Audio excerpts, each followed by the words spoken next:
Okay.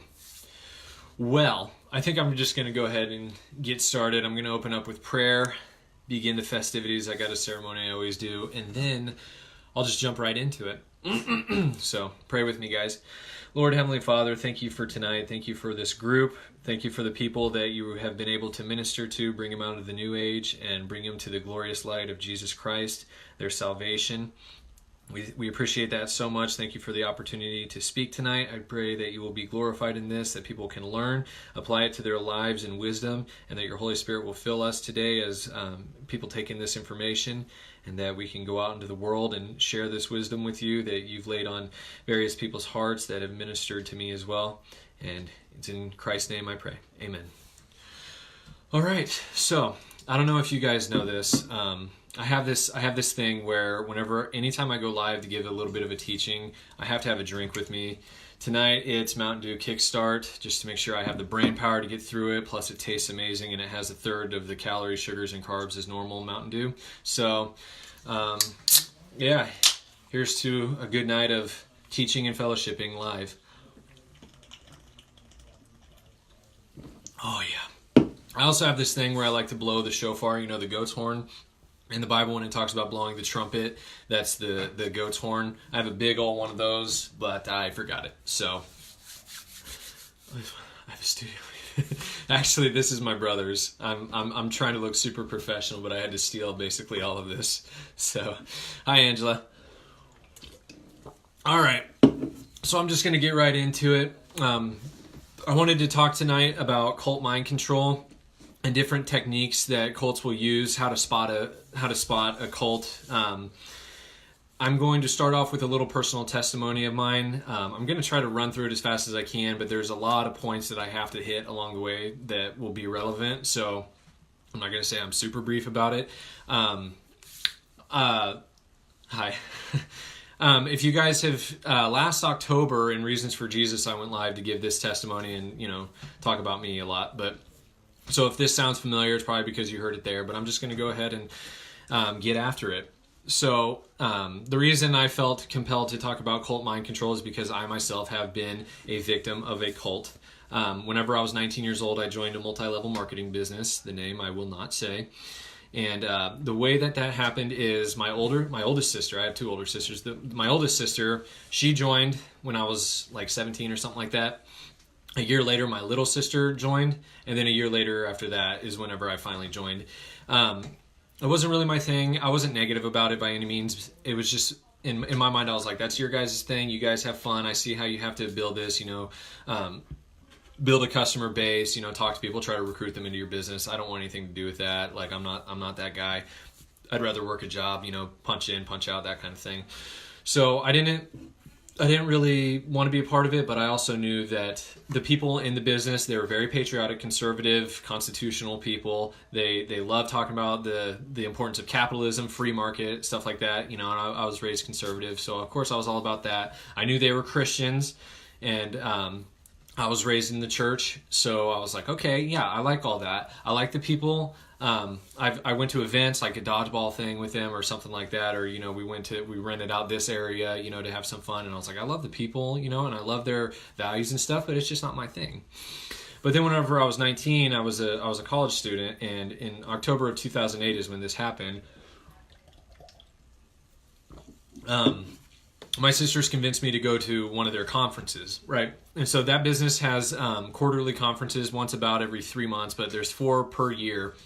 There are these big things. Two of the quarterly conferences are really big. That's where everybody in the business comes under one roof. Now, you guys are going to see that I'm going to use my hands a lot to illustrate stuff. So you have the business itself, the multi-level marketing business right here, right? This is the numbers. This is the what's the word I'm looking for? The numbers, the pay scale, all that stuff, the products. This is where you sign people up. This is where you send customers. That's the business itself. But connected to the business is what I would call a motivational organization, right? It's affiliated, but it's not the same, right? It's essentially just a team of people who are also in this business. It's a team of people who come together and they try to build off each other in the knowledge of the business to help motivate, to keep people in business and to help them move their business on, right? The business itself, the multi-level marketing business, is not a cult. The motivational organization, that's what was cultic, right? And so the motivational organization I was part of had about 50,000 people in it in America. The business itself has like 3 million people worldwide, but in the motivational organization I was part of, it was about 50,000 people. And so they would come together under one roof at these conferences. They'd have two per year where everybody would come under one roof. They had 2 other ones where it was kind of like 3 or 4 throughout the nation. But it was in Kansas City. So, I live in Kansas City. So I was like, okay, I'll go, whatever. My sisters talked me into it. I'm super chill, so it wasn't hard. And so everybody meets this Coliseum in Kansas City. There was probably about 15,000 people that ended up showing up. And essentially what it is you get there Friday, you sit down for like 4 or 5 hours, listen to different people speak on stage, giving, success principles, motivation, their stories, different things like that, letting us know new products, new things coming to the business, all sorts of stuff like that. That was the Friday night. The Saturday morning was pretty much the same thing. Saturday night was, the more meaningful part. I'll get into that in a second. And then Sunday morning, they would have, believe it or not, they would have a church service, and then they would do a little bit more teaching for a couple hours and send you home. And so I get there Friday night, and they kicked it off with recognizing people who were in the military, the different branches, and I thought that was awesome. I respect the military like no other. I got people in my family that I know, and friends and stuff who have served in the military. I have the utmost respect for them. So whenever they were honoring them, I was like, yes, that's what I'm talking about. They did the Pledge of Allegiance, and they started with a prayer. Now, this was October 2008. This was in the heat of the 2008 election. I'm a conservative on a liberal college campus during a highly contentious presidential race, right? And so I'm used to all this, stuff that I'm listening to from a liberal college campus, but they're talking about all the stuff that I believe in, and it was just so refreshing. So I opened up immediately to it. I didn't get much sleep that Friday night, because I shared a room with like 13 other guys, and they were up super late, and I'm a light sleeper, so I basically didn't sleep until everybody else was asleep. We get up early Saturday. The thing kicks off at like 9, and I'm doing this, but you see people. You can look around. People are doing the head bobbing, because it's like nobody slept very much, and here we are just sitting for like 5 hours straight listening to people talk. And so they had Oliver North talk that morning, and he had me choked up. And then that night, what happens in this business is there's this level in business called diamond, right? And out of the 50,000 people in my motivational organization, there was like 15 couples that hit that. So not very many people. That is like whenever people get in and they get the dream, they're like, I'm going diamond one day, And so there was this new couple that was going to be recognized as diamonds that night. And they gave their testimony, and it was powerful. It was good. It was overcoming adversity. It took them like 20-something years to finally reach this point. And it was powerful. And I remember that's whenever I was sitting in the Coliseum. I was in the nosebleeds, as far back from the stage as you can possibly get. I was standing up because nobody was behind me. I was in the very back. And I remember I was looking across the Coliseum, and I was like, oh, Derek, what are you getting yourself into? What are you doing? Because I had already decided, yes, I'm going to be a part of this. I'm going to join this, right? And then the Sunday morning, the next morning, the leader of the motivational organization gets up on stage and he gives a sermon, right? He's not a pastor, he's not a preacher, he doesn't have a degree in ministry, nothing like that. He's just a humble business owner, right? And he gives a sermon, and at the end he gives an altar call, and I probably watched, I would guess, 200 people walk forward to give their lives to Christ, right? And that wrecked me right there. Like I was on my knees sobbing. Like I was a guy who I didn't cry. I never cried, but that was too powerful. It had been building up throughout the weekend, but whenever I saw people give their lives to Christ, I was like, okay, so what's going to happen is I'm going to join this business. What if I recruit people into my business? What if I bring 10 people to this, right? What if I bring 100? What if I bring 1,000? They're going to come to these conferences, and they're going to hear the gospel like that, and they're going to give their lives to Christ. So I can actually build the kingdom of God by building this business. That was my mentality going in. Like I said, they were very patriotic, they were very constitutional, and they weren't afraid to talk about God. And so I was like, I want that stage now too. Like, I didn't care about the money. Like, yeah, you can build your business and retire in your 20s or, by the time you're 30. Yeah, okay, that's fine. I don't care about the money. I never did.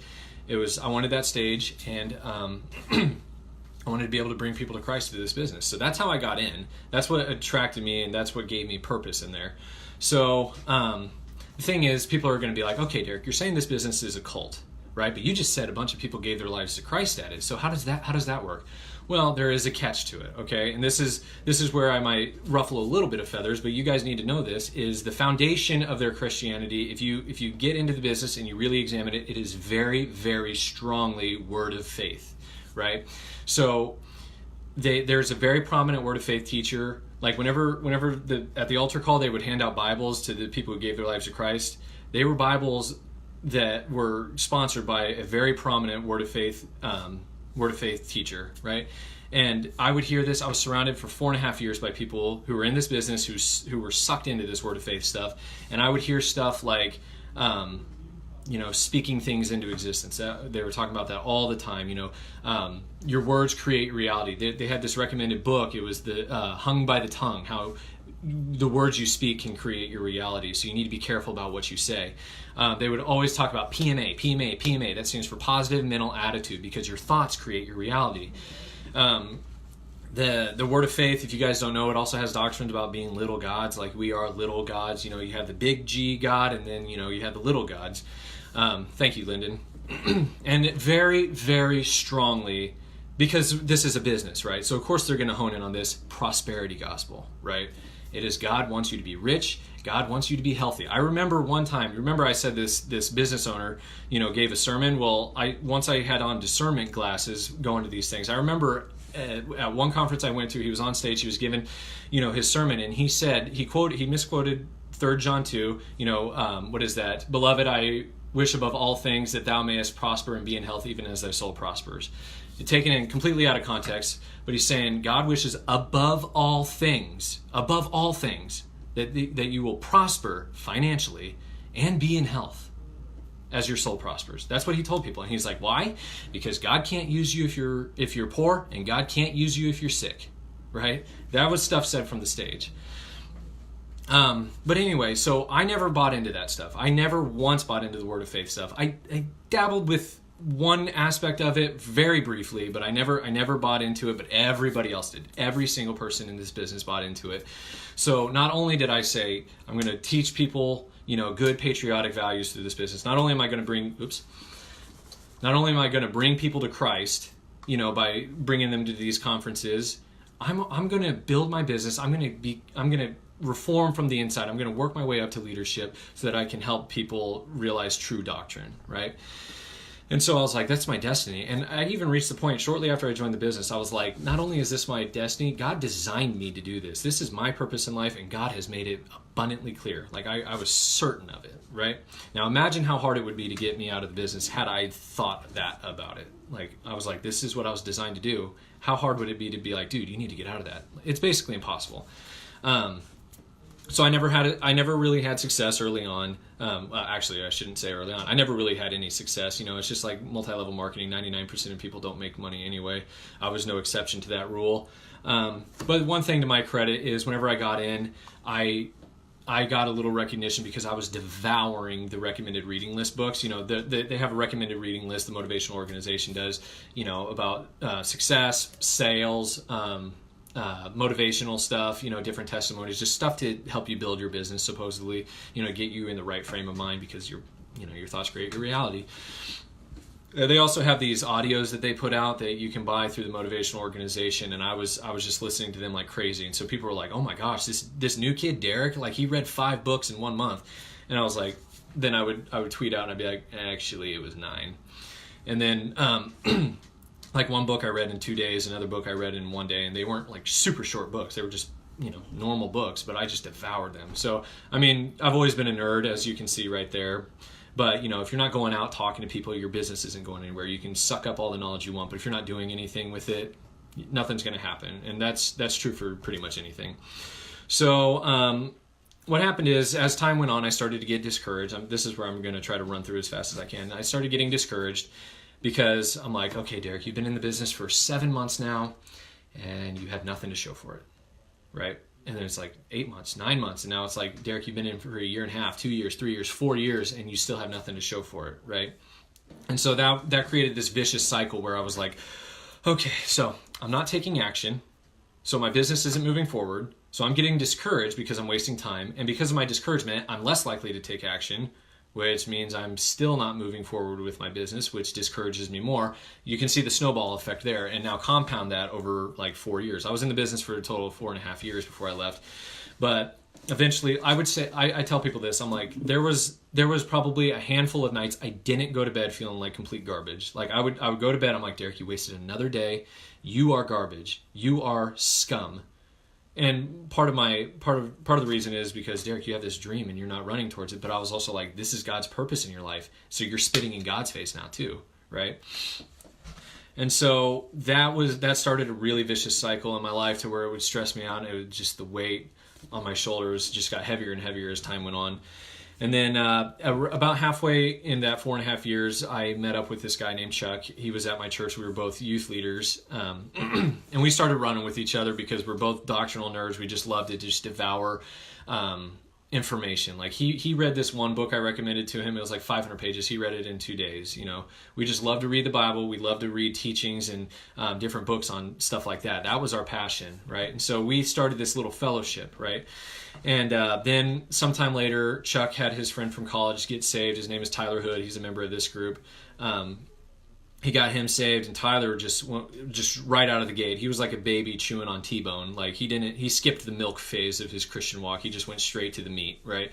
And so us three started running together, and this fellowship turned into a brotherhood. We had a common purpose to teach people and to lead people to Christ, and I loved every bit of it, right? So this little fellowship started to build, and so I'm going to use my hands again to illustrate this, right? So in the business, there's 4 ways to take action, right?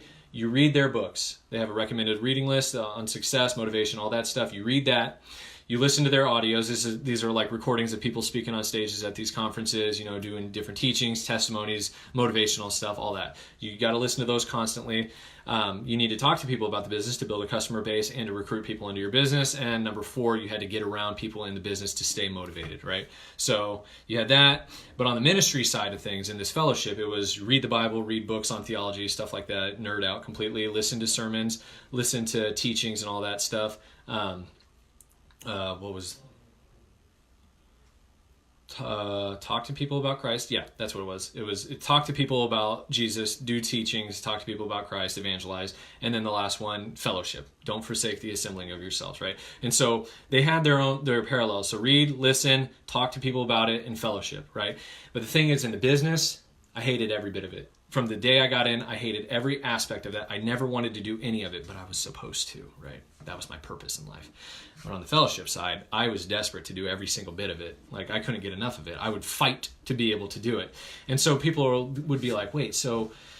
I should say I began to be torn between the two, between the fellowship and the business. And people are like, well, what does it matter? Like, why did you have to choose one or the other? It's because in the business mentality, it was, Derek, you put in all the work here, you build it as fast as you can so you can retire in your mid to late 20s, and then you can do whatever you want the rest of your life. You can do this theology stuff, right? But if you're focusing too much on your ministry, on theology stuff, it's only going to delay this, right? And so it's not wrong, but I was letting it be a distraction is the way that my thought process was. So I was being torn between them, between what I had to do, supposedly, and what I desperately wanted to do. And so this started an internal battle on me. Like I said, the weight of the business, it's like, here's like an even keel motivation to build the business. I was like way down here, right? And so then I started thinking, well, not only am I not up here, my motivation to take action, I'm not even here. I'm way down here. So I'm going to have to take time to build my motivation to here. And then I'm going to have to build it up even higher. That's just more waste of time. I've just wasted so much time. I hated myself. I hated myself so much during this time too. And so, I really started to feel torn. And like I said, I really didn't like myself, but I began to hate the business. I began to hate it.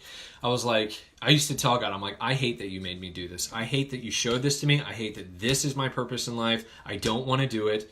Why did you do this? And I used to wish that I had never heard of it. I was like, I wish I could go back in time and say, Derek, stay away. But in my mind, I was like, but I'm here. So I have to do it. This is God's purpose. I have to accomplish it. I don't want to. I don't know how I'm going to do it. But I have to. I don't have a choice. If I quit, I'm going to be living in sin the rest of my life because I was supposed to do this and I chose not to. I basically said no to God, right? And so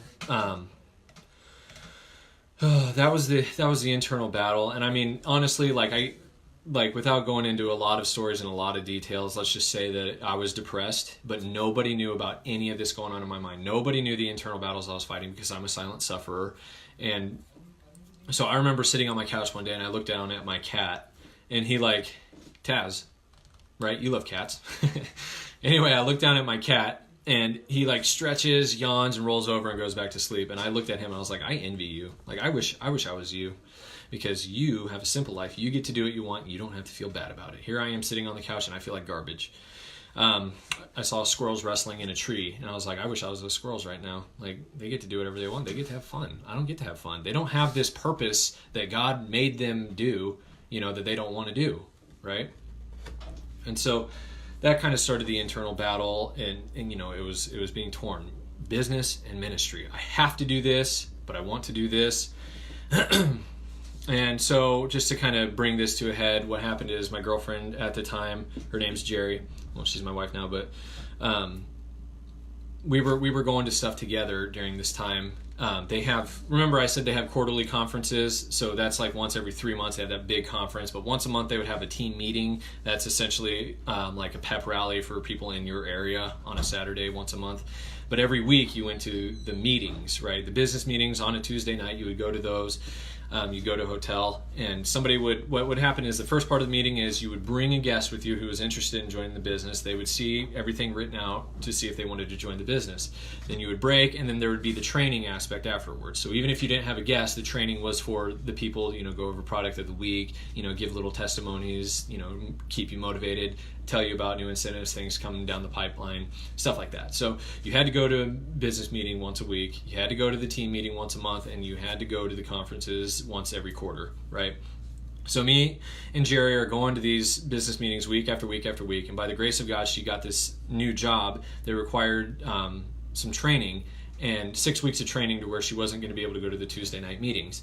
And that's where I found out that the only reason I was going to anything in the first place is because she was there, right? Like, I wanted to be a man who's chasing his dream and making a business work, And so whenever she wasn't able to go to those meetings, I skipped every single one of them. I didn't go to a single one of those 6 weeks. But the thing is, there was a 4-week period where I skipped those 4, and then we had a team meeting, right? But during that 4 weeks, because I was cut off from the business for so long, for 4 weeks, basically a month, because I was cut off for that long, that's whenever I started questioning. I was like, do I need to leave? Like, is that even an option? Like, maybe this isn't for me. Maybe I've just misunderstood, or maybe, there's a plan B that I've just wasted so much time that God's like, no, let's move on to something else. I started wondering that, but then I went to the team meeting after missing 4 weeks in a row. What was weird about that is I walk into the team meeting, I just walked into the room. It hadn't even started yet. People were just finding their seats, conversing, before everything started. But as soon as I walked in, triggered just like that. I went from doubting whether or not I should be in the business to, Derek, this is your destiny. This is where you belong. You have to do this. It was like my motivation took another hit, but it was just so. Anyway, I walked away from that business meeting or that team meeting, and I was like, Derek, no, you need to do this. Like, this is your calling in life. That was a Saturday. The next Tuesday, I skipped it. So obviously, it didn't last very long. And the Tuesday after that, I skipped it. So I was questioning things once again, but then we started going to meetings again every week. But my motivation would last less and less time. So it's like, I go to a Tuesday night meeting, my motivation would be back. I'd be like, Derek, you need to do this. And then by the time the next one rolled around, the next Tuesday, I'd be like, I don't know, should I be doing this? But then I would go and I would snap right back. And then it would last to like Sunday. It's like Sunday night, I'm thinking like, man, maybe I shouldn't be doing this. I would go to the meeting, snap right back. And then it was like Friday, I'm starting to question it. And then, it just lasted less and less time to the point where I would go to one of the meetings on a Tuesday night, and I'd be like, Derek, this is it. You're going to do this. You need to get your motivation ready. And then I would wake up the next morning, and I'd already be like, I don't know if this is for me, right? And then once again, by the grace of God, Jerry had to do mandatory overtime, so she had to miss another meeting 1 week, and lo and behold, I skipped it. And she didn't know I was skipping these, by the way. She had no idea. Nobody knew. But remember I talked about Chuck and Tyler, how we had this brotherhood, that was I was being pulled towards that. We also worked together. at the time. So instead of going to the meeting, I knew Chuck was working that night. So I went to the shop where he was, and I was like, I'm going to fellowship with Chuck. And, I drove in complete silence because usually I pray when I drive, but I didn't because I was like, I'm skipping the meeting. I'm sinning right now because I'm not running towards what God wants me to do. But I get there and I'm fellowshipping with Chuck that night for, I don't know, it was an hour and a half, something like that. I don't remember a lot about it. It wasn't even that significant, but it just felt so right in my spirit that I was like, this is where I belong. This is what I need to do. And so that was whenever God laid it on my heart finally. It was like, it's time, Derek. So I remember I was at the shop and I looked out the window and I was like, I said something out loud I've never said before. I hadn't even thought these words before, but I was like, Chuck, I need to leave that business. And he was supportive because he knew it was holding me back from running with the ministry. And I'll tell you what, whenever I made that decision, the weight of the world that I've been talking about that was just weighing me down like crazy, it was gone in a second. And whenever I left the shop that day, I downloaded a bunch of podcasts. I was listening to them on my way home with a huge smile on my face, and I was free. Like, I was completely free. I don't have a coming to Christ moment where I was an unbeliever, got saved, and then my life was different. But I do have where once I decided I need to pursue Jesus, this business got in the way like almost immediately, and it was always holding me back from wanting to pursue him the way I wanted to, but then it was gone. It was like, I am finally free to pursue Christ with everything I got. So it was the happiest moment of my life, and especially probably the happiest time of my life too. So that's how I got out. But the thing is, I didn't realize it was a cult until 2 years after I left, which is just crazy because I was scrolling through Facebook one day and there was this article, Chris Rosebrough's ministry. I don't know if it was Fighting for the Faith or Pirate Christian Radio. I don't fully recommend Chris Rosebrough. He's kind of a heresy hunter, but he's a discernment ministry, so it's always okay to have him for balance. The name of the article was "When Did the Church Become?" and then it gave the name of the business I was a part of, and I was like, okay, that got my attention. And so I read it, and I was reading it, and I was like, yes, oh my gosh, that's right, that is what they do. And it just opened my eyes. Like, it was crazy. Like, my eyes were completely opened at that point where I was like, I was in a cult. I can't believe this. And then, I start pouring into Google searches and reading like countless hours worth of stuff and YouTube videos and stuff like that. And I was like, I was in a cult, but everything fit just fine. And so that got me to Steve Hassan. He's a cult mind control expert. I do recommend listening to Steve Hassan. It's Steve Hassan. I do recommend him for cult mind control stuff. I'm going to go over some stuff right now. He's not a Christian though, so he's not going to flavor it, with the gospel. Just look out for that. I think he's an Orthodox Jew, but kind of more secular. I don't know. But just letting you know about that. But he on his website, freedomofmind.com, the business I was a part of, it's on there, and he's written about it. So a cult mind control expert has said this was a cult. This isn't me just throwing out the word. I don't use that word carelessly. I never use it carelessly since, given the testimony I just gave you guys. So I studied him and I learned about cults more in depth. So that's what I wanted to go over with you guys. I can say Steve Hassan, his story, just to give a bird's eye view, is that in 1974 he joined the Moonies, ran by Some Young Moon, and they're a religious cult, very dangerous, but a lot of power throughout the world. He was in from 1974 to 1977, and then he got out, obviously, and that set him on the journey to be a cult mind control expert, to talk about undue influence. That's a fancy word for brainwashing and stuff like that. And so he has a great organization that helps pull people out of cults, and he has his methods and stuff like that. But I'm leaning on him to talk about how to spot a cult, right? And I'm going to relate it to my situation because that's how I'm going to relate it to this group, right? So I think that there are many aspects of the New Age that use cult mind control tactics, and we'll go over those. But I mean, there's 2 admins on the team that are former Jehovah's Witnesses. That's a cult. Let's say Mormons knock on your door. You kind of know how to spot stuff like this because Mormonism is a cult. And cults can take many different aspects. Like I said, I was in a business cult. Like, that's not common. But religious cults, there could be motivational cults. Like imagine Tony Robbins, but a cult. I'm not saying he's a cult leader by any means. I'm not saying that. I'm just saying stuff like that, like they build motivation, stuff like that. It can take on so many different forms. It can even just be cult mind control tactics can be used from one person to another, like in a relationship or something like that. So it's just good to be able to spot these. So how are people mentally manipulated? And I'm going to go over these, and if you guys are suspicious of maybe not something you're currently involved in, but maybe somebody that you know, something kind of cultic, what I'm going to do is I'm going to go over these different things, and I'm going to relate it to the cult that I was in. And you guys can use that testimony to talk to people, be like, hey, if you find out that somebody is in a cult right now, you plant the seed, like, hey, this guy was in a cult and this is what they did, just kind of plant that seed, because you can't go up to somebody who's in a cult and say you're in a cult, right? That doesn't work. It does not work. Have you guys heard of Jonestown? Like Jim Jones, drink the Kool-Aid, where like 900 people drank cyanide-laced Kool-Aid because they were part of a cult. Before that incident happened, back when, I forget the date that happened, before that happened, whenever 900 people drank Kool-Aid to kill themselves as part of this cult ritual, they recorded themselves talking to their families, and they were basically rubbing their face like, hey, we're about to ascend in this way or that way, and you guys think I'm in a cult and I'm not, but you guys are so wrong, and you're going to see.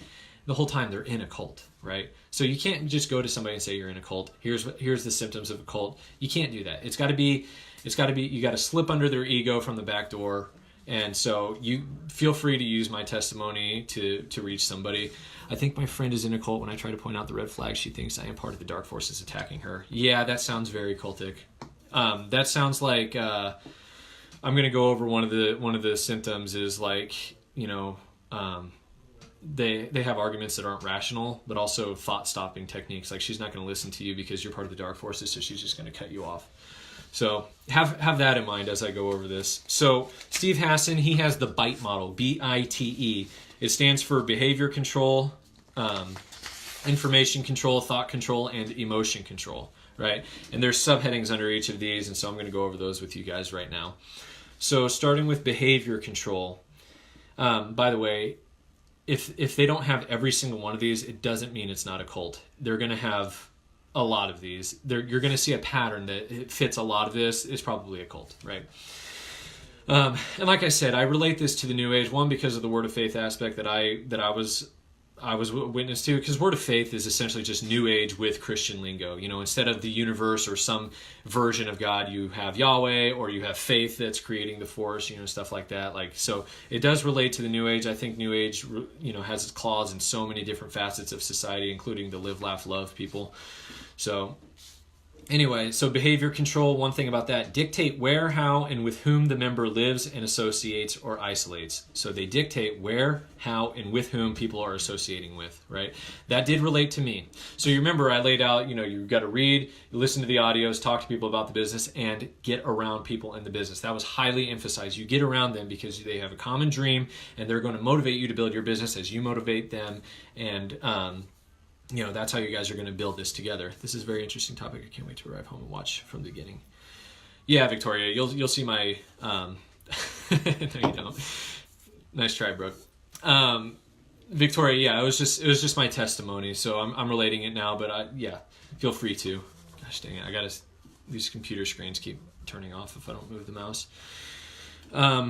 Anyway, so the way that related to the business I was in is the power of association. Power of association. It was nailed into your head. You need to cut off all the negative people, even if it's family members, even if it's a spouse. You need to separate different compartments of your life away from them because they're just negative and they're going to steal your dream, right? So yeah, if they're dictating where, how, and with whom people live and associate, it's to isolate them from other people who aren't part of it. Control types of clothing and hairstyles. I was in a business cult, so I'm going to give them a pass on this. Whenever I first joined, I had hair down to my shoulders, and then I cut it to where it was like shaggy.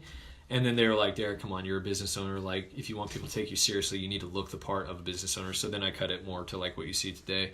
I'm going to give them a pass there because, I was a business owner. So the next one is manipulation and deprivation of sleep. This is a big one, okay? So whenever people are sleep deprived, they are more suggestible to different things, right? Steve Hassan says when he was in the Moonies, he usually never got more than 4 hours of sleep every single night. Sleep deprivation happened in my business in a way that it was how people built the business. Sometimes like you would contact somebody and they would live in another state. I was in an MLM too, and when I came to Jesus, I felt highly convicted to leave, and I did. Well, good, Angela. I like that. So like say that they made a prospect in another state, they would then go drive to them, to show them the business, and sometimes they'd be stood up, sometimes a person would say no, sometimes they'd get in, you never know. But in the business I was a part of, it was basically like praiseworthy if you were missing sleep. If you were losing sleep building your business, like you got recognized for it. Like there was this one guy who was an old school business owner in this business, and he was like, your business is moving forward if you see the sunset once a month. And the guy who was relaying this to me, he looked over, he was telling this as his story. He was like, I was listening to this as I was driving, and I look over to my friend and I was like, this is the third sunset we've seen this week, or sunrise that we've seen this week. Because you're just out building your business all night long. The sun comes up and it's daytime again, like, because you're just so after it, right? One of the diamonds in the business, he was the fastest person to do that. He did it in like 5.5 years. In his testimony, he bragged, team no sleep. See, Angela's got it. But he would brag, like he would be like, yeah, there was this 2 or 3 month stretch where I never got more than 2 or 3 hours of sleep a night, or there was this 3 days where I didn't get a wink of sleep. And he would talk about how he was so tired at work one day that he was slurring his speech, and his arm was like numb, and he's like picking at his arm to the point that it bled and he didn't feel it, and that was praiseworthy, right? So that's one aspect. The other one relates more to the conference. So whenever we get there Friday night and it would end at like 9 or 10 o'clock, right? Then it was like, oh, you go to your hotel and you go to sleep, right? No, that's not what happened. What would happen is leaders in the business, they would meet at different locations, and they would, text their team or call people and say, hey, I'm meeting here, just come seek the heat, just get around people who are in the business, And so really, if you're really after the business, you would get around those people throughout the entire night, vigorously taking notes, trying to just soak it all in, to stay motivated, to get as much as you could out of the weekend. People would be up 3, 4, 5 o'clock in the morning. But then there was also this front row mentality at the conferences where you want to get a good seat at the conference, right? So you need to be as close as you can, because there will be less distraction and it's just more real to you. You can take it in better. So you had your front row mentality. You had to get up super early to get in line hours ahead of time, right? So it's like even less sleep that you get. There was one conference where from Friday night to Saturday night I got 30 minutes of sleep, and from Saturday night to Sunday I got like 2 hours of sleep. So that entire weekend, I didn't even get 3 hours of sleep, right? So yes, sleep deprivation does factor in, like I said, because everybody's heard this. Once you go so long without sleep, you're basically legally drunk in comparison, right? But you're just highly suggestible whenever you're sleep deprived, because your cognitive faculties are lacking at that point. I had to harp on that one. Financial exploitation, manipulation, or dependence. That also happened in, I'm in a business cult, so of course financial exploitation is going to happen. Jerry, she's very financially savvy, and so at one point she talked to our mentors and she was like, I want to invest in stocks. Like, do you think that's a good idea? And he was basically like, no, you're going to build your business. You're going to have residual income. Like, why do you need stocks for? You're going to retire in your 20s. Like, who cares about stocks? That's what normal people do. There was also, the motivational organization, they put out recommended reading books, audios that we were supposed to listen to, but they also came in bundles that you would pay for monthly. They even had up to a VIP bundle that was $250 a month that you got all sorts of stuff with, and they pushed it so hard on you. And also, I think this is true of the MLM I was a part of.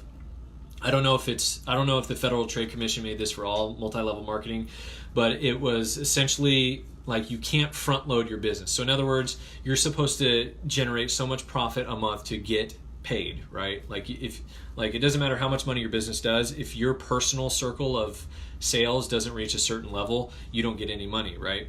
And so what people would do is just dump a bunch of money in their own business, buying their own stuff. And the Federal Trade Commission said that's front loading. You're basically paying your way to the top. That's a pyramid scheme. You can't do that. So no more than 70% of your personal circle of sales can be from yourself, right? I didn't know that. There was one time I dumped like $600 into my personal circle, and I did it on a customer account. I did it through a customer, but it was really my money. That way, I could qualify for something, and I was praised for that, right? So yeah, there was a lot of financial exploitation. Restrict leisure, entertainment, and vacation time. Yes, my gosh, that's why I always felt like garbage. It's because anytime I laid my head down at night, I was like, I didn't really take action. I sat on the couch and watched a movie. That was a 2-hour movie that I could have been building my business during. I remember after Mitt Romney lost the 2012 election, the day after, I was depressed. I was like, I'm just going to take a day off from my business, and I played Diablo for like 12 hours. I justified it in my mind, but I also felt like crap about it too. But yeah, so I remember one time my sister, her and her husband wanted to watch this one movie, and they felt so bad about it, so convicted about watching a movie, that the way they justified it to their upline, their mentors, is they said, yeah, but I know it's just a movie, I know we're not taking action, but it's got a really motivational, inspirational aspect to it, and so, that's how they justified watching Shrek 2, I think. I don't know. So major time spent with group indoctrination and rituals and or self-indoctrination, including the internet. Mostly for me, it was major time spent with group indoctrination, right? So it was get around people. If your upline was doing something, get around them. If they're meeting at Applebee's just to have lunch, go get around them. If they're, hey, we're going to play volleyball tonight, you go. You go to the business meetings, you go to the team meetings, you go to the conferences, you go to everything. They had 9 core steps to being a successful business owner in this, and one of the steps was go to everything, right? I'm going to read this real quick. The self-help group that I was involved in back in the 90s was like that. Meet at 6 a.m., stay up late to talk with people to enroll them in their lives.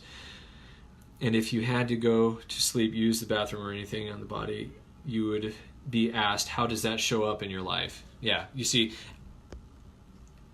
different words used, but essentially that is stuff that I had encountered too. Who said that? That was Trisha. Yeah, Trisha. I know exactly what you're talking about. Same kind of thing. Because even though we're a business, we're supposed to make money, motivational self-help stuff was a huge part of it. So I definitely heard a lot of that. Permission required for major decisions. Yes, this also factored in. I remember one time the leaders in the Kansas City area, they bought a car without asking their upline for permission, and they weren't allowed to speak on stage for like 2 conferences after that.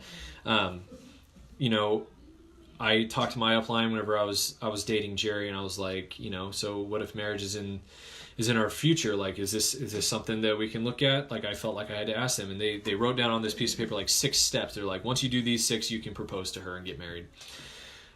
Thoughts, feelings, and activities reported to superiors. That's not relevant to me, but maybe you guys have seen that in something else or experienced that yourself. It's basically tattletaling, making sure that everybody's staying in line. Rewards and punishment used to modify behavior, both positive and negative. There wasn't so much negative in this business. There was a lot of positive, though. If you did anything, they praised you with attention. Even if it was something small, they showered you with praise. And if there was negative stuff, it was always behind closed doors where not a lot of people could see it. Like, they kept that well contained. Discourage individualism, encourage groupthink. I love this one because for me, it was like a double blind thing. And I think this is how cults work too. Like, what it does is it convinces you of this doctrine, right? And it makes you feel like you are out of the matrix. Do you know how many times being in that business was compared to being, pulling yourself out of the matrix? Like, I heard that analogy so many times when I was in there because we're not part of the world. We have this knowledge. We see things for how they are now, right? And so it's like while it seems like they're promoting individualism, they were actually discouraging it very subtly, right? Because it says discourage individualism and encourage groupthink. Yes, there was a lot of groupthink going on. Everybody thought the same way. So it's like, even though you're being convinced that you're an individual and you're outside the norm and you're out of the matrix, you were just like everybody else in the business. It was like encountered the same thing. Everybody thought the same way. Everybody said the same things. They had the same catchphrases, everything. Instill dependency and obedience. Yes, that one's pretty self-explanatory though. Rewards and... I already did that one. Threaten harm to family and friends. I didn't experience that, thankfully. But maybe you guys know of some cult that has done that. Oh. All right, so that's behavior control. Here's information control. This is the I and the bite model. It says deliberately withhold information, distort information to make it more acceptable, systematically lie to the cult member. Yes, this was very much present. The lingo, right? Oh my gosh. I'll get into that a little more too. So deliberately withhold information, distort information to make it more acceptable, systematically lie to the cult member. So here's how I experienced it. Remember I said, here's the business, here's the motivational organization. This is the cult right here. I thought the entire time I was in business, I thought all the income these rich people were making was entirely from this business, right? It's like you just sell products, you recruit people into your business, you make different bonuses, that's how you make your money, right? And I was told that whenever you buy audios, books, anything from the motivational organization to help keep you motivated to help build your business, that the upline didn't see any money from that. Like that all just went to the organization. It didn't go to your upline, people who are above you. That was a lie. That was a 100% falsehood right there. Because once you reach a certain level in business, then you start getting a cut of that tools money, right? That people under you were putting towards different audios and CDs and books and all that stuff. Even like everything. Whenever, because the weekly meetings, you had to pay $5 to get in. The team meetings, you had to pay $10. The conferences, you had to pay like $120 or $145 if you did it too late. And if you took a bus to the conference, you had to pay another $100 or $120 if you were doing like buying your ticket late, right? Come to find out, a cut of all that is going to the people above me. Every step along the way. Anything that the motivational organization was putting on that you put money towards, the people above you are getting a cut of it. I didn't know that the entire time I was in the business. And I was actually directly told several times that that's not how, that they don't make any money off that. That was a lie. In fact, because the motivational organization is its own entity, they control the money flow. The business doesn't. Like you're pretty set there, but they control the money flow here. So there are people who are in this in this MLM who 70% of their income is coming from the motivational organization, not even the business itself. I didn't know any of that. I had no idea. And so that's one aspect. That's probably the biggest, like deliberately withhold information. Another one is that, in the 70s they were investigated by the Federal Trade Commission, and the Federal Trade Commission deemed it not a pyramid scheme. And what they don't tell you is that only if they do it this way. If they cross this line, it's a pyramid scheme. If they don't, then you're good, right? But I didn't know that, because the line that you're not supposed to cross, I was encouraged to cross all the time. Moving on to the next one. Minimize or discourage access to non-cult sources of information, including, internet, TV, radio, books, articles, newspapers, magazines, other media, any critical information, former members. Yes. They're controlling the information flow. So we had, like I said, once again, we had our CDs to listen to, we had our books to read. Those were all recommended. You couldn't stray outside that very much. They didn't want you Google searching stuff about the business, because you're just you're gonna hear from negative people who are going to ruin your time here, who are going to kill your motivation. Don't watch TV, don't listen to radio, don't worry about newspaper and the news, don't worry about any of that stuff. And they didn't want you looking at critical information. If there's nothing to hide, then who cares if you're looking at critical information? Ask the questions and they'll be able to give you an answer, right? That's what apologetics in Christianity is all about. Yes, it's okay to look at critical information as long as you're pursuing truth. But no, the cults don't like that. They don't like you questioning things, right? And then former members, they don't want you talking to former members, and I would even go a step further. They didn't want you talking to anybody who didn't fully support you in the business. Former members, they're basically anathema. They're dead to us. Don't worry about them. Family members who are negative, cut them off. Don't have anything to do with them, right? It's not that they might have a point. It's not that they might be able to show you something that you're doing wrong. They're negative about the business. Get away from them. Compartmentalize information into outsider versus insider doctrines. So to expand on that, ensure that information is not freely accessible. Control information at different levels and missions within the group. Allow only leadership to decide who needs to know what and when. This was a big one. So in the business, there's different levels. Remember, I said like diamond's the big one, but there's different levels that you hit, and then that's when you hit like there was like silver, gold, platinum, ruby, emerald, diamond. Like there was all these levels, right? And within that, different levels there too. Like there was so many different levels, right? And they would have these night owls. So let's say that there was a meeting one Tuesday night, and then they would say, hey, we're having a night owl. You have to be at this level to be able to get in, right? Or, you go to a conference. This is for this level and above. And like nobody else is allowed to go to that. And it's kind of like, because that information, you're not ready for it yet. And my thinking about that is I was like, how does that make any sense though? Because if the whole point of this motivational organization is to pass down information that's going to help people build their business and faster and stay in and stay motivated, why are you cutting off information at higher levels? Like it made no sense to me, but I never thought about it. I wasn't encouraged to think about stuff like that. So yes, there was restricted access within the business itself. Like, you had to qualify, right, to get this other secret knowledge. But then there were things that I did qualify for every now and then, and I would get it, and it was motivating and inspiring, but I'm like, it wasn't actually anything really new, but I didn't think in those terms. Extensive use of cult-generated information and propaganda. Yeah, that goes back to the audios and books and stuff, but it says, like, do they have newsletters, magazines, journals, audio tapes, videotapes, YouTube, movies, and other media? So there's information control as it pertains to cult mind control. The next in the BITE model is thought control. This is the T in the BITE. To start that off, require members to internalize the group's doctrine as truth, adopting the group's map of reality as reality, instill black and white thinking. In the business I was a part of, the group doctrine was, you do not want to work a job the rest of your life because you're just building somebody else's dream whenever you're working a job. You need to be a business owner and chase your dream, right? Other cults, they'll have their own map of reality, their own doctrines that you kind of need to internalize. You guys can probably think of different ones like that, but that was one thing. It's kind of like we're outside the matrix, and so what you see is in the world is, you're like, okay, so this person's working a job so that they can pay for their house and their car, and they only have a car to drive them from their house to their job, and they only have a house to stay at in between days that they're working their job. So it's like this cycle that we're in, and it's not entirely untrue, but they make you want to break out of that system. And so to do that, the job is the problem. You don't want a job. You want to be a business owner. You want to be an entrepreneur and do your own thing and retire in your 20s and get to live life how you want for, decades, right? That was the group doctrine. And I've talked to people after I've left the business, and they think about that, or they talk about stuff like that. I'll get into that in a second. But organize people into us versus them. That's very cultic right there. Whenever it's us who are outside the matrix and it's them who are in the matrix. If they left the business, they're back in the matrix. If they've rejected the business, they're still in the matrix.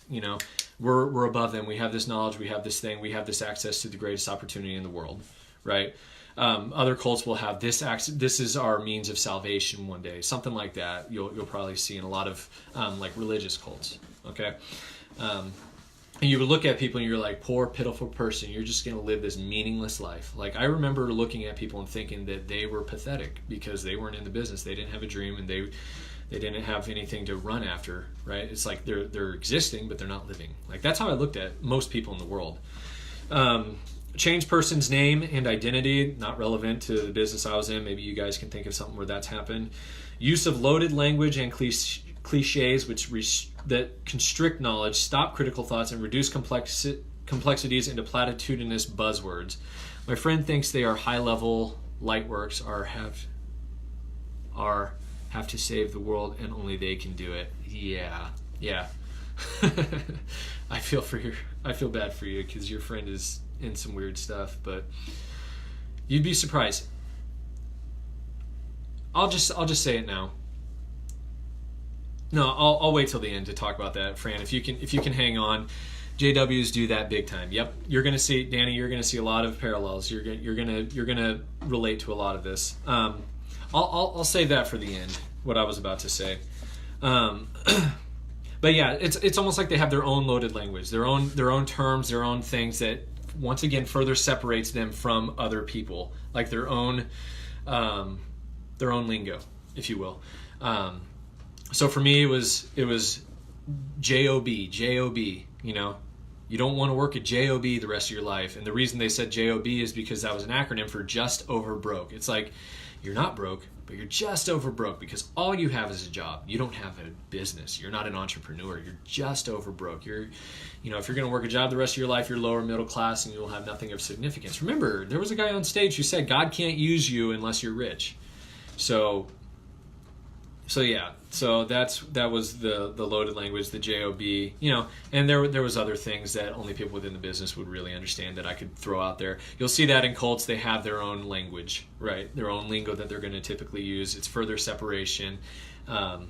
You'll see that employed a lot. Encourage only good and proper thoughts. This was huge. Like I said, even though this was a business cult, it was all about prosperity gospel stuff, and it was about motivation. It could have just been a motivational cult. There were people who actually said, like, even if the business like was disassembled, I would still be part of this organization here because it's so motivating. I can apply it to a different part of my life, right? So it was essentially just a motivational, self-help thing, I guess is what you could call it. So, but yeah, like I said, I remember on stage constantly being told, don't let people in your business speak negatively, because if they speak negatively, those words are going to change the reality. This is law of attraction stuff that the New Age has, but they would say it's, they would just put a little Christian lingo onto it and say when they speak negative, forces go out into the world that coalesce into certain realities, right? And remember what I said, PMA, positive mental attitude, right? So yes, only good and proper thoughts. You don't speak negatively. If you have something negative to say, it's behind closed doors and it's only with a very trusted person who's a mentor of yours.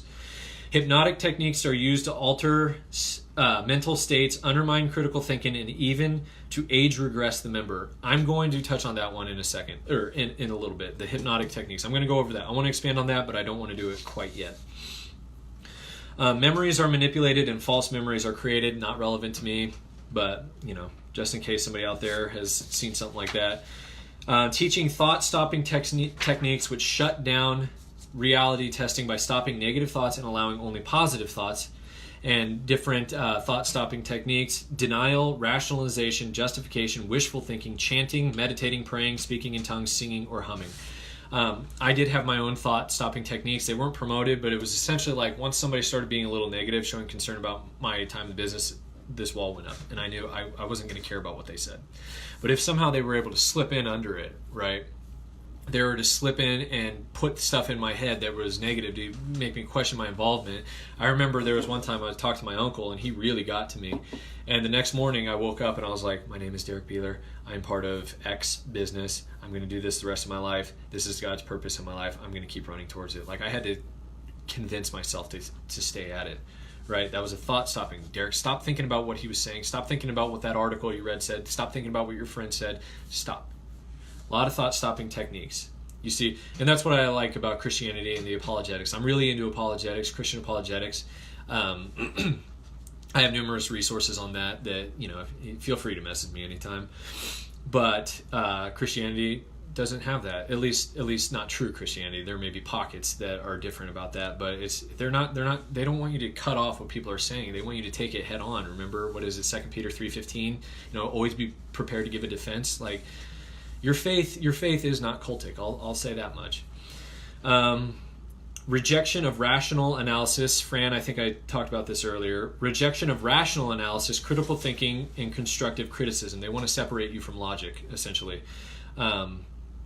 Because I've spoken to people who are still in the business after I left, trying to plant seeds, and it was always stuff that made no sense. If they knew that I had been in the business and I no longer am, no matter what I said didn't matter. It was, you're a dream stealer, or dream stealers got to you and stole your dream, and that's why you left. Or you just couldn't make the business work for yourself, so now you're being negative to everybody else, right? Don't steal my dream. Oh boy, do they? Yeah. So I've seen that as well.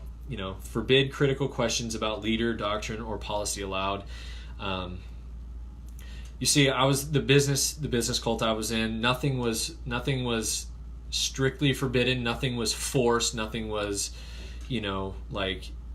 black or white about that. Everything was pressured. It was you were pressured into thinking ways.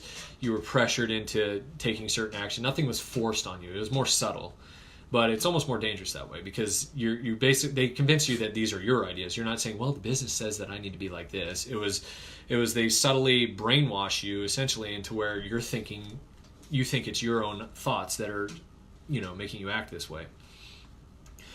Lastly, labeling alternative belief system as illegitimate, evil, or not useful. There was very much like, if you are not in this business and being an entrepreneur, you're a loser. They would say that all the time. These losers who left the business, these losers who didn't believe in me. A lot of that, not so much evil, but illegitimate. Yeah, like if you're not an entrepreneur in this multi-level marketing business, you're doomed to live a life of mediocrity. Or it's just useless essentially. So that's the T, the thought control. Yep, I got so many messages asking if I was okay after I left, like I was going crazy. Angela, I think there's one coming up that I'm about to relate to that too. With us or you're against us. Exactly. Emotion control, this is the last one. The purpose of emotion control, if you grab people by their emotions, you can steer them just about anywhere. That's why cults use tactics like this. Manipulate and narrow the range of feelings. Some emotions and or needs are deemed as evil, wrong, or selfish. Basically, any negative thoughts. There was one day that I took a nap and then I went to a meeting afterwards and I was still kind of groggy. And one guy was like, "Hey, how you doing?" I was like, "Oh, I'm good, just a little tired." And he was like, "No, you're not." I was like, "Well, I mean, I just took a nap, so I'm just kind of still waking up." He's like, "No, you're not. You're not tired." I'm not allowed to say that. You're not allowed to say I'm tired. You're not allowed to say I'm sick or anything like that. Like you're not supposed to have emotions like that. No negative emotions. Like I said, if you express them, it has to be to your mentor behind closed doors. It doesn't come out any other way. Make the person feel that problems are always their own fault, never the leaders or the group's fault. Remember whenever I said that there were very few nights that I laid my head down not feeling like complete crap? I blamed myself 100% of the time. I was like, it is 100% my fault. It is always my fault. I'm the problem here. And I don't want to act like I don't share some responsibility because I wasn't taking the action necessary. But one thing I noticed in the 4.5 years I was there, it was like, here's the strategy to build the business. Now here's the strategy. Now here's the strategy. Now here's the strategy. Each strategy was better than the last until they got back to an old strategy, right? Well, we lost sight of this. So they were constantly changing their strategy. But yet it was, if it doesn't work, it's your fault. It's like you couldn't say, well, maybe the strategy was just wrong, something like that. Promote feelings of guilt or unworthiness, such as identity guilt. You are not living up to your potential. Your family is deficient. Your past is suspect. Your affiliations are unwise. Your thoughts, feelings, actions are irrelevant or selfish. So once again, like I said, I felt guilty the entire 4.5 years I was there. But they're going to throw everything back onto you. That's what cults do. That's what people with cult leader personalities, narcissistic personality disorder, that's what they're going to do. They're going to make you feel guilty about who you are. If you're not doing what they think you should be doing, they're going to make you feel guilty. Emotion control is the easiest, most effective way to control cult members by cult leaders. Exactly. That's what I'm saying. It's like if you can grab them by the emotions, you can get them to do just about anything. And so one way that promote the feeling of guilt and unworthiness manifested personally for me is it was put into my mind that one day, if I quit the business, one day my child is going to be facing some adversity and they're going to want to quit. And I'm going to say, no, you can't quit. You can't quit. And they're going to say, why? You did. And so that was like a premeditated guilt. That's also a fear tactic, which I'll talk about later. But whenever I wasn't taking action the way they thought, I had my girlfriend at the time and they were basically like, Derek, don't you ever worry that like one day she's going to wake up and be like, what if I was married to a real man who actually pursued this stuff, who actually fulfilled his promises to me? Like, don't you ever worry about that? And so I would feel really guilty for not taking the action that I felt like I was supposed to. Ritualistic and sometimes public confessions of sins. This was minor, but it did happen. It's basically to open you up. And if you're confessing sins, if you're confessing deficiencies in your own person, you're basically being vulnerable to people, which opens you up to what they want to put into you, right? So that did happen. I remember I had been in the business like 2 weeks and I was like leaving a message to one of my mentors talking about, I'm changing, man, and here's what I did wrong and I'm sorry, but I'm a new person. I'm different now. And because of this business, I'm completely changed. Like they did promote that a lot, but it was like, you don't get to publicly confess your sins unless you've overcome or publicly confess any sort of deficiency unless you've had victory over it by that time. Right. So it wasn't, hey guys, I struggle with this. Can you keep me accountable? It was, I struggled with this. Now I'm free of it. Right. Phobia indoctrination. This is the fear tactics I was talking about. Phobia indoctrination, inculcating irrational fears about leaving the group or questioning the leader's authority. No happiness or fulfillment possible outside of the group. To expand, terrible consequences if you leave. If you leave, you're going to hell. You're going to be demon-possessed. You're going to get some incurable disease, some accident, suicide, insanity, 10,000 reincarnations. Just apply it to whatever cult that you're comparing this to. For me, you leave, you're working a job the rest of your life, and you're going to live a life of mediocrity and purposelessness. Okay. And like I said, your kid is going to wake up. Sounds familiar. Yeah, I was going to say, I think Jehovah's Witnesses, you leave, you're going to hell. Something like that. I know Mormons. I'm pretty sure Mormons believe, like, the only people who go to hell are ex-Mormons. I could be wrong about that. Double check that, but I think that's what they believe. I'm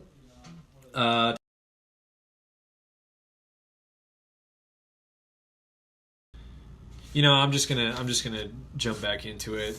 The last thing I said is emotion control, just ending emotion control. Okay, so shunning people who leave, never a legitimate reason to leave. So that's the end of emotion control. There's a few other cult tactics that I didn't get from the bite model. Well, actually, some of these might be a reiteration, but sorry, I'm going to close out of this.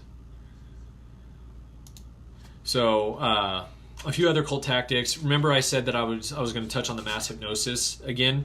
So mass hypnosis, here's how mass hypnosis is done. And this is actually far more common than people realize.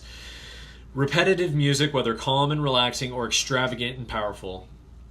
So repetitive music, it's going to be repetitive, but it's either going to be calm, like one steady sound throughout, or it's going to be really booming and boisterous to overwhelm your senses. You're going to get one of those two. You're either calm or steady speech, or strong, powerful, moving speech is going to accompany it. So if you have really calm music, the person talking is probably going to be very monotone and talk like this and get you to just really think about what they're saying. Like if you've ever done relaxed hypnosis, that's exactly what it is. Very calm music, and the person is very monotone, quiet, and calm. Or what you're going to get, like I said, overwhelming the senses. Somebody's going to get up there and they're just going to roll and they're going to shout, scream, and just kind of open you up in that way too. It could go either way. Special use of lighting. Strobe lights are very good at inducing an altered state of consciousness, but you will see special lighting is used because, once again, it's all about overwhelming the senses. That's how hypnosis works. Repetitive chanting or singing. There was one instance, I'm not going to name names, but it was a worship team that for several minutes, just over and over, they were singing, "Fire, fall down." My voice is hoarse, by the way, so I'm not even going to try to sing, but they just kept repeating "fire, fall down" for minutes at a time, right? Is there anything wrong with that? No. But the chanting, the repetitiveness of it, it's opening people up into that altered state of consciousness, because once you're in an altered state of consciousness, you're highly suggestible and people can put things into you a little more easier. Yeah, I know some people are going to know what I'm talking about, but playing off sleep deprivation. So you remember, so I'm talking about mass hypnosis. I have been a victim of this, right? Because I told you about the conference I was at. Very loud, booming music, lots of lighting, really opening you up. Very extravagant and powerful music was played. Powerful, moving speeches were given, really bringing you into an experience there. And then the church I went to did that. It's not always, it's not, I'm not saying like if they do one or two of these, like it's hypnosis. Like I'm not saying that. Don't worry about that. But remember the conferences, I was going off so little sleep as well. So whenever I say that I joined the business because I went to this conference, it is hard for me to say this, but I did not choose to join the business. I was hypnotized and brainwashed systematically. And I don't like saying it because it felt like it was my choice. But people need to understand, hypnosis is not where you go into this weird trance and then you wake up and you're like, wait, what happened? Like, yeah, I mean, maybe that could happen in hypnosis. Hypnosis just means you're in an altered state of consciousness where you're highly suggestible. And they can implant ideas into you very easily, and it will feel like it is your own idea, right? And so, cult mind control, mass hypnosis. Yes, it's quite amazing. And I mean, this can happen, innocently. You're at a rock concert, you're probably in an altered state of consciousness just because of the environment. Like, it's not necessarily a bad thing, but cults are going to use them a lot. And unfortunately, there are, like I said, there's religious cults, business cults, motivational cults, self-help cults. There's also Christian cults. I know of a Baptist church. I'm not calling out Baptists. I go to a Baptist church, but I know another one that is very cult-like in how they run their organization. There's a hyper-charismatic one, on the other side of the spectrum, very cult-like, that I know a girl that came out of, right? So even within Christianity, things can be run as a cult. It's more common than we would like to believe. Exactly. So there's peer pressure to create an expectation. That's more relevant. That's not so much relevant to the business team I was a part of. But religious experiences can be explained through peer pressure. Whip people up into an altered state of consciousness, give them an expectation of what to expect from it. There was this hypnotist who was able to give people a religious experience where they felt the presence of God, and it was just through hypnosis. And people really felt that they experienced God through their feelings and stuff, but it wasn't real. It was hypnosis. So you got to watch out for that. Love bombing is a huge one. Love bombing is wherever you walk into this environment and people are all over you with love and adoration and praising you. Why? Because if you're lonely, if you have the fear of rejection, what this does is open you up to what they are going to be giving to you, because you're like, wow, these people are really loving and stuff. So your defenses come down. Makes you more vulnerable. Rejection of old values. This is the Gnostic appeal. Or not so much the Gnostic appeal, sort of, but it's like the pendulum. You're over here and then it swings this way. There's something about human nature that loves that swing. Whenever they swing back over here, they want to explore it even more. They really want to get into it. They really want to reject where they were. I was there. I was where you were. But now look at me, because I came into this, something like that. So rejection of old values, this can manifest in many different ways. The Gnostic appeal I was talking about is mankind loves secret knowledge. We love it. It's so natural for us to be out of the matrix when everybody else is still in there. That's why Gnosticism was so prevalent in the early church. Confusing doctrine that attempts a disconnect with logic. So they don't want you using critical thinking as much. They're gonna convince you like this isn't like, you're thinking too much, you're analyzing too much. Stop using your mind so much. It's getting in the way of understanding this. Something like that. In the business I was a part of, they would say, if the dream is big enough, the facts don't count. Disconnecting from logic. Meta communication that stresses certain phrases.